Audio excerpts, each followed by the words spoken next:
शहबाज सुलेरिया साहब senior advocate high court हमारे साथ मौजूद हैं। इनसे बात करते हैं। अभी बल्ला पकड़ा हुआ था, मैं इनको बल्ला पकड़ा देता हूँ। ये बल्ला इनको पकड़ाते हैं। ये विकेटें भी इन्होंने रखी थी। आप क्रिकेट खेलने लगे थे? ये क्रिकेट खेलने अब से कुछ देर पहले एक मैच हुआ है। जी जी आपने कभी पहले ऐसा कुछ सर्च ऑपरेशन अपनी लाइफ में, क्योंकि आप कानूनदान हैं, जी तो कभी ऐसा सर्च ऑपरेशन देखा है कि 400 पुलिस एहलकारों का कहा गया हो और 4 लोग आए हों, घर के अंदर गए हों बाइज्जत तरीके से और वो वापस चले गए हों? देखिए जी, हम इनको बाकायदा गेट पे लेने गए हैं, वहाँ रिसीव किया है, फिर यहाँ लेके गए हैं। यहाँ इनको जाए नमाज के सिवा कुछ नहीं मिला।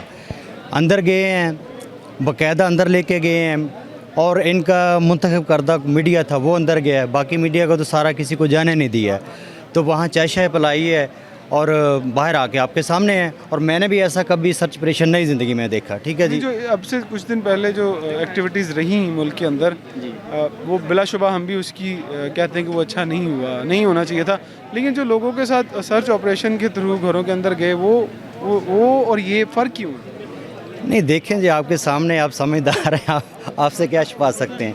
हमारे घरों में भी ऐसा हुआ, बहुत सारे घरों में हुआ। हम तो उस चीज़ की मजम्मत करते हैं कि खा किसी ने भी किया हो, खा हम तो चाहते हैं, हम उससे लातल्की का इज़हार करते हैं कि जिसने कोर कमांडर हाउस ये जहाँ किया है कि हमारी फ़ौज है, हमारे दायरे, उसको क्यों कमज़ोर करना चाहेंगे।